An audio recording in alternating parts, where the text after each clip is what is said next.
Heippa hei, it's Riikka Kovasin here again, and this time I'm transitioning from Halloween, finally, to the Christmas holidays. Well, there was the one video with holiday cards already, but the last video with the art channel had that kind of Halloween-inspired color scheme, so this time it's different.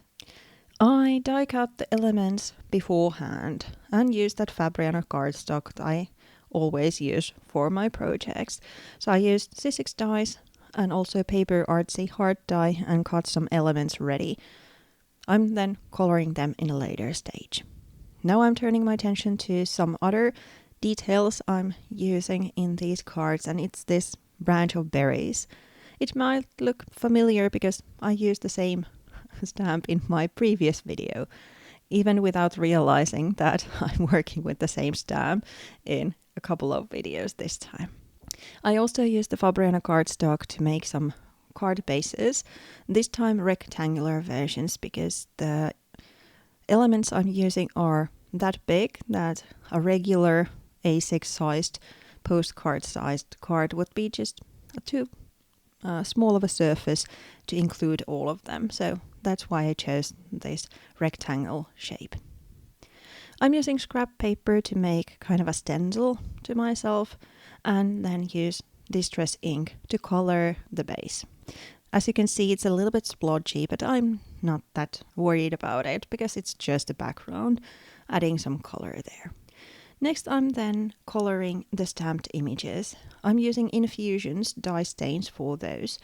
They have these brown crystals in them, so the colors are always a little bit muted. Well, you can control it by adding less water, but still I like that brown touch in these cards because the background is brown. When I have the coloring done, I then will cut the berries loose and use them as branches. I'm also using the Infusions to color the big hearts with this kind of lovely flaming red color. Then I'm cleaning the table a little bit and start inking the elements. For those I chose this warm grey tone called Hickory Smoke, and I'm deliberately kind of just inking the tops of the deers and leaving the belly area and legs white, kind of trying to get them a little bit more realistic coloring that way. I'm also using the same color for the birds. Then I'm adding a little bit contrast to the background. The brown ink looks like a little bit of an old paper because it's not a solid color, but there's kind of a splodgy looking thing. So I'm adding some texture stamping to there with black and just going over the edge in a way. So it's not going to be neat. If you want the pattern to be inside the colored frame, of course, then use your homemade stencil or guards in that stage as well. I'm then adding another layer of brown to the background. It's the same color, but it's now more concentrated, so it will look darker. I'm using kind of a leftover as a stencil for those die cuts. I'm then using the same ink color to add a little bit definition to the edge. So even though they are staying white, I have a little bit of brown in the edge, kind of tying everything together.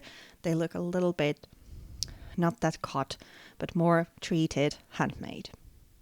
I then added a full stitch line to my heart with a paint marker and then start making the composition. I'm mimicking the composition to both cards, even though the focal point itself in the other one is these two deers and the other one has these two birds.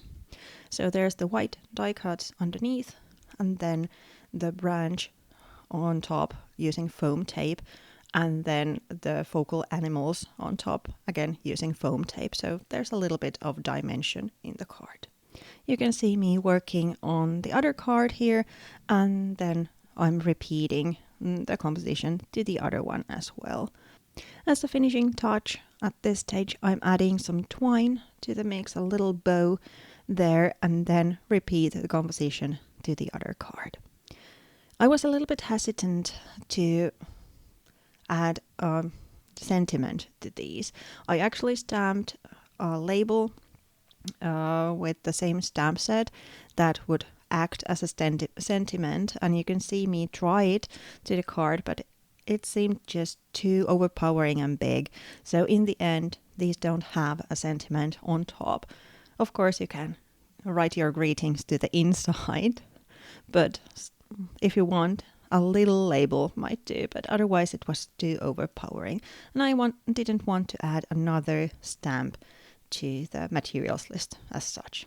As a finishing touch to each card, I'm then adding some doodles with the paint markers. First, black kind of frame to the whole thing, and then some little, well, snowflakes or sparks using a white one. Here are some pictures of the ready cards and some detailed shots. Thank you so much for watching. I hope you liked the video. If you did, you know the drill. Please consider subscribing and hit that bell sign to be notified when a new video comes live. Thanks again. See you next week. Bye.